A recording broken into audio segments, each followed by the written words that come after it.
అందరికీ నమస్కారం. Welcome to open mic with Prem. మొన్న మధ్య సంక్రాంతి సమయంలో ఒక వీడియో చూశాను. అందులో చంద్రబాబు నాయుడు గారు, జగన్ గారు, రేవంత్ రెడ్డి గారు, కేటీఆర్ గారు, పవన్ కళ్యాణ్ గారు అందరూ కలిసి సంక్రాంతి పండగ చేసుకుంటున్నట్టుగా వీడియో అయితే వచ్చింది. మీలో చాలా మంది కూడా బహుశా ఆ వీడియో చూసే ఉంటారు. మన లీడర్స్ అందరూ కలిసిమెలిసి హాయిగా నవ్వుకుంటూ ముచ్చట్లు చెప్పుకుంటూ ఆ వీడియోలో కనిపించారు. ఆ వీడియో ఇంటర్నెట్ మొత్తం వైరల్ అయింది. సంవత్సరానికి ఒక్కరోజైనా మన నేతలు ఇలా కలిసి ఒకరినొకరు ఆత్మీయంగా పలకరించుకుంటే ఎంత బాగుంటుంది అని నాకైతే అనిపించింది.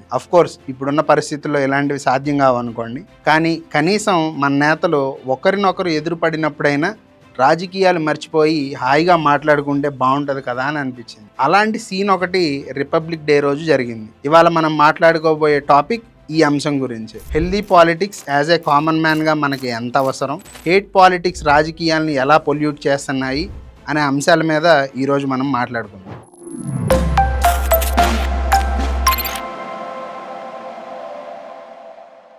హలో ఫ్రెండ్స్, నా పేరు Prem. Welcome to Khyati connects. 70 ఏళ్ల క్రితం ఉన్న రాజకీయాలు వేరు, ఇప్పుడున్న రాజకీయాలు వేరు. క్రమంగా రాజకీయాలు ద్వేషంతో నిండిపోతున్నాయి. ఒకరిపై ఒకరు కక్షలు పెంచుకుంటున్నారు. ముందుండి నడిపించాల్సిన వ్యక్తులే ఇలా ఉంటే ఇంకా కార్యకర్తల పరిస్థితి ఎలా ఉంటుంది? పొలిటికల్ లీడర్స్ రోజు ఒకళ్ళనొకళ్ళని తిట్టుకోవడం మనం కామన్గానే చూస్తూనే ఉన్నాం. అయితే ఈ తిట్లు ఇప్పుడు మరింతగా శృతిమించి పచ్చి బూతుల స్థాయికి వెళుతున్నాయి. సీఎం స్థాయి వ్యక్తులు, ప్రతిపక్ష నేతలు కూడా తమ స్థాయిని మర్చిపోయి వ్యక్తిగత విమర్శలు చేసుకుంటున్నారు. అసలు రాజకీయాల అంతిమ లక్ష్యం ఏంటి? దేశాన్ని, రాష్ట్రాన్ని బాగు చేయడమే కదా. ప్రజల అవసరాలను తీర్చడం, పేదరికాన్ని రూపుమాపడం, లా అండ్ ఆర్డర్ని కంట్రోల్లో ఉంచి ప్రజల్ని సామరస్యంగా, స్వేచ్ఛగా బతికే ఒక ఎన్వైర్న్మెంట్ క్రియేట్ చేయడం. ఇదే కదా మన దేశాన్ని ముందుకు తీసుకెళ్ళగలం. కానీ మన నాయకులు, పార్టీలు ఆ విషయాన్ని పూర్తిగా మర్చిపోయారు. రాజకీయాలంటే అధికారం కోసం ఎంత ఎక్స్ట్రీమ్స్ లెవెల్ అయినా వెళ్ళాలి, అధికారమే అన్నిటికంటే ముఖ్యం అని అనుకుంటున్నారు. ఈ ప్రాసెస్లో ఎదుటి పార్టీ వాళ్ళని ప్రత్యర్థులు లేదంటే యుద్ధంలో శత్రువులాగా చూస్తున్నారు. ప్రత్యర్థి అంటే అపోనెంట్, శత్రువు అంటే ఎనిమి. రాజకీయాలంటే తిట్టుకోవడం కోసమా? ఒకరినొకరు దూషించుకోవడమా? ప్రభుత్వం తప్పు చేస్తే ప్రజల తరపున ప్రశ్నించడం ప్రతిపక్షం యొక్క బాధ్యత. అలాగే ప్రభుత్వం కూడా బాధ్యతగా అధికారాన్ని అయితే వినియోగించాలి. అధికారం ఉంది కదా అని ఇష్టం వచ్చినట్టు అధికారాన్ని ప్రయోగిస్తానంటే ప్రజాస్వామ్యంలో అస్సలు కుదరదు. ప్రజలు ఎన్నో ఆశలతో ప్రభుత్వాన్ని ఎన్నుకుంటారు. వాళ్ళ ఆశలు తీర్చాలనే ఉద్దేశంతోనే పని చేయాలి. కానీ ఇప్పుడు రాజకీయాలు పూర్తిగా మారిపోయాయి. రాజకీయాలంటే వ్యూహాలు.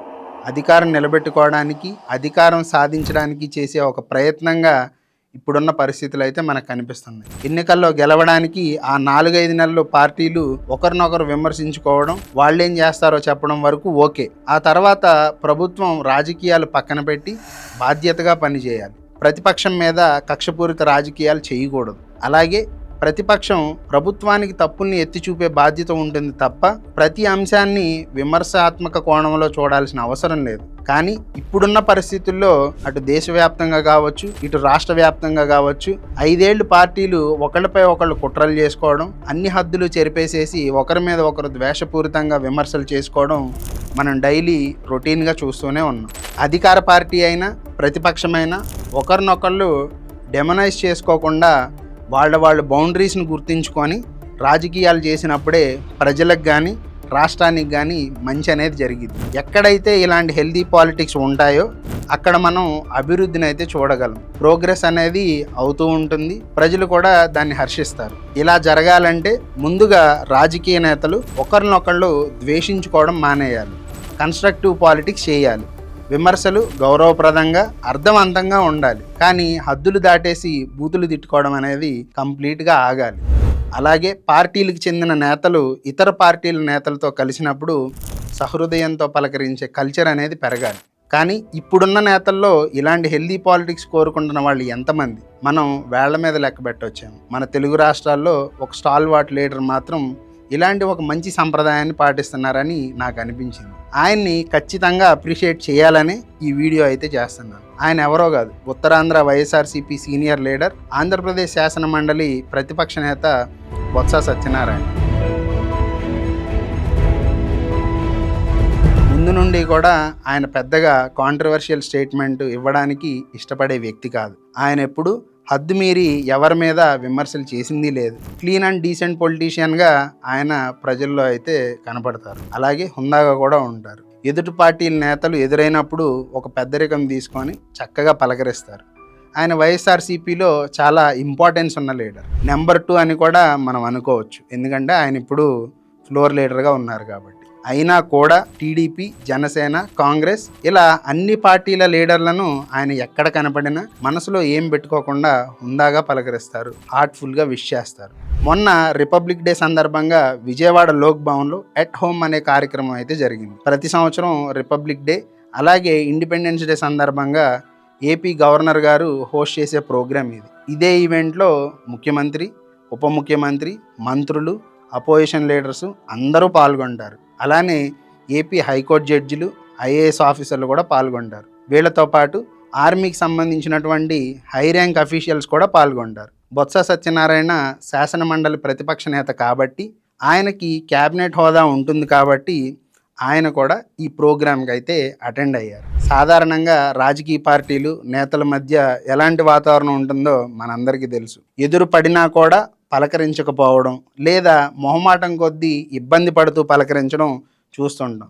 ఇకపోతే మన ఏపీ పాలిటిక్స్ గురించి తెలిసిందే కదా. పార్టీల మధ్య చాలా హేటెడ్ ఉంటుంది. వెండేటా పాలిటిక్స్, ప్రతీకార రాజకీయాలు మన ఏపీలో ఉన్నట్టుగా మరెక్కడా కూడా ఉండవు. ప్రస్తుతం ఒక పార్టీ రెడ్ బుక్ రాజ్యాంగం అంటుందని, ఇంకొక పార్టీ రప్పారప్పా అంటుందని అధికార విపక్షాలు విమర్శలు అయితే చేసుకుంటున్నాయి. ప్రతిపక్షానికి చెందిన నేతలను, సోషల్ మీడియా కార్యకర్తలను ప్రభుత్వం అరెస్ట్ చేస్తోందని, మేము అధికారంలోకి వచ్చాక మీ సంగతి తేలుస్తామని అధికార విపక్షాలు సోషల్ మీడియాలో అయితే వార్నింగ్స్ ఇచ్చుకుంటున్నాయి. వీళ్ళ మాటలకు ఇన్ఫ్లుయెన్స్ అవుతున్న కార్యకర్తలు క్షేత్రస్థాయిలో ఒకళ్ళపై ఒకళ్ళు దాడులు చేసుకుంటున్నారు. కొన్ని చోట్ల అయితే హత్యలు కూడా జరుగుతున్నాయి. సోషల్ మీడియాలో ఒకళ్ళపై ఒకళ్ళు దుమ్మెత్తి పోసుకుంటున్నారు. అధినేతల ఇంట్లో ఆడవాళ్ళని తిట్టే వరకు కూడా మన రాజకీయాలు అయితే దిగజారిపోయాయని మనం అనుకోవచ్చు. ఇలాంటి ఒక హేట్ సిచ్యువేషన్ ఉన్నా కూడా బొత్స సత్యనారాయణ ఆ రాజకీయాలన్నీ పక్కన పెట్టి మంత్రి లోకేష్ను ఈ ఎట్ హోమ్ కార్యక్రమంలో ఆప్యాయంగా పలకరించారు. లోకేష్ గారు కూడా బొత్స సత్యనారాయణ గారి పెద్దరికాన్ని గౌరవం ఇస్తూ కాసేపు అక్కడ మాటలు కలిపారంట. ఆరోగ్యం ఎలా ఉందని బొత్స గారిని అడిగారంట. బొత్స గారు కూడా తాను బాగున్నానని చెప్పి బదిలిచ్చారంట. రాజకీయంగా బద్ధశత్రువులుగా ఉన్న 2 పార్టీలకు చెందిన నేతలు ఇలా మాట్లాడుకోవడం ఒక మంచి సాంప్రదాయాన్ని, హెల్దీ పాలిటిక్స్ని సూచిస్తుంది. రాజకీయంగా ఎన్ని మాట్లాడుకున్నా, ఎన్ని విమర్శలు చేసుకున్నా కూడా ఇలా ఒకరినొకరు గౌరవించుకున్నప్పుడు చూడడానికి ప్రజలకు కూడా ముచ్చటగా ఉంటుంది. అయితే ఇలాంటి ఒక సందర్భాన్ని కూడా రాజకీయాలకు వాడుకునే వాళ్ళు లేకపోలేదు. బొత్స గారు లోకేష్ గారిని పలకరించడం ద్వారా జగన్ గారికి షాక్ ఇచ్చారని, టీడీపీతో కలిసిపోతారని చాలా యూట్యూబ్ ఛానల్స్ అయితే ఎంగేజ్మెంట్ ఫార్మింగ్ చేశాయి. కానీ బొత్స గారు రిపబ్లిక్ డేకి 2-3 రోజుల ముందు జరిగిన ఒక ప్రెస్ మీట్లో ప్రభుత్వం మీద కొంచెం ఘాటుగానే విమర్శలు అయితే చేశారు. ఆయన స్టైల్లో ప్రభుత్వాన్ని కొంచెం ఇరకాటంలో పెట్టే ప్రయత్నమే చేశారు. అలాగే రిపబ్లిక్ డే తర్వాత కూడా వైజాగ్లో జరిగిన ప్రెస్ మీట్లో కూడా అదే స్థాయిలో కూటమి ప్రభుత్వం మీద విమర్శలు చేశారు. గీతం భూముల విషయంలో ఇప్పటి వరకు ఏ వైఎస్ఆర్సీపీ నేత కూడా మాట్లాడినంత తీవ్రంగా ఆయన మాట్లాడారు. ఈ పోలీసులు అడుగుతున్నాం, ఈ ప్రభుత్వాన్ని ప్రశ్నిస్తున్నాం, కబ్జాదారులకు వచ్చి మీరు వచ్చి కాపలాదారులుగా ఉంటారా? ఇదేనా మీ ప్రభుత్వం? అందుకనే ఉంది పోలీస్ వ్యవస్థ, అందుకనే ఉంది ఈ రాష్ట్ర ప్రభుత్వం తాలూకా ప్రజాస్వామ్యంలో మీకు ఇచ్చిన అధికారం. ప్రజలు అధికారం ఇచ్చారని చెప్పని దోపిడీదారులకు వచ్చి కాపలాదారులుగా మీరు ఉంటారా? ఆయనే ఈ గీతం భూముల మీద ఉన్న ఉద్యమాన్ని కూడా లీడ్ చేస్తున్నారు.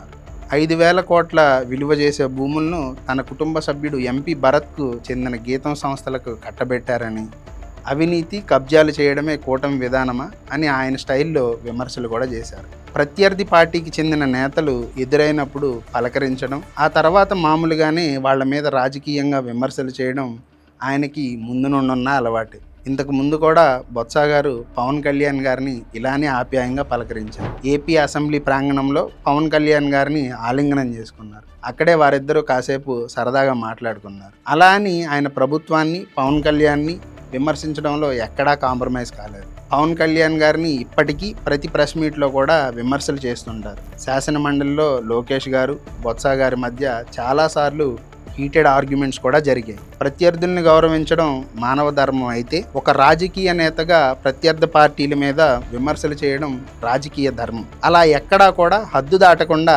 కన్స్ట్రక్టివ్ వేలో క్రిటిసైజ్ చేయడం ఒక బాధ్యత గల రాజకీయ నేత చేయాల్సిన పని. వీటన్నింటినీ బ్యాలెన్స్ చేయగలిగిన నేతలు తెలుగు రాష్ట్రాల్లో వేళ్ల మీద లెక్క పెట్టవచ్చు. అయితే ఇలాంటి హెల్దీ పాలిటిక్స్ ఒకరిద్దరు రాజకీయ నేతలు మాత్రమే పాటిస్తే సరిపోదు. ముఖ్యంగా పార్టీల అధినేతలు చంద్రబాబు గారు, జగన్ గారు, పవన్ కళ్యాణ్ గారు ఇలా కొన్ని సందర్భాల్లో అయినా కలిసి ఆప్యాయంగా పలకరించుకోవాలి. అలానే రేవంత్ రెడ్డి గారు, కేటీఆర్ గారు కూడా.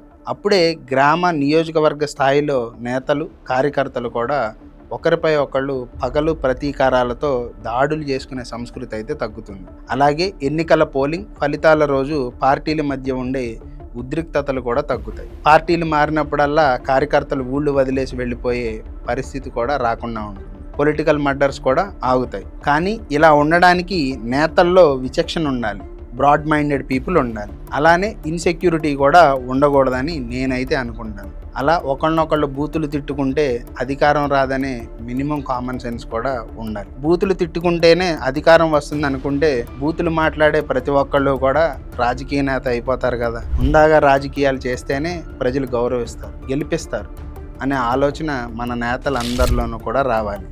ఇది నా ఒక్కడి అభిప్రాయం మాత్రమే కాదు.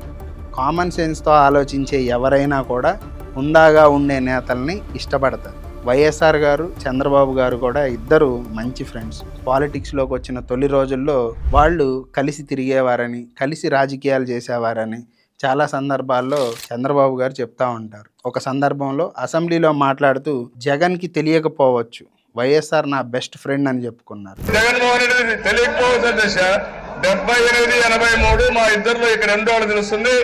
మా అంత మంచి స్నేహితులు ఎవరు లేరు అధ్యక్ష.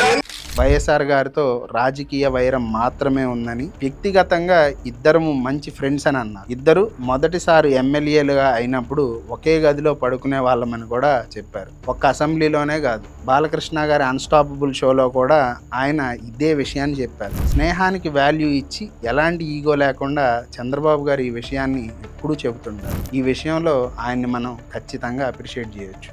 2003లో అలిపిరిలో అప్పటి సీఎంగా ఉన్న చంద్రబాబు నాయుడు మీద నక్సల్స్ దాడి జరిగింది. అది చంద్రబాబు గారికి ప్రాణాపాయ స్థితిలో ఉన్న పరిస్థితి. అప్పుడు వైఎస్ఆర్ గారు ప్రతిపక్ష నేతగా ఉన్నారు.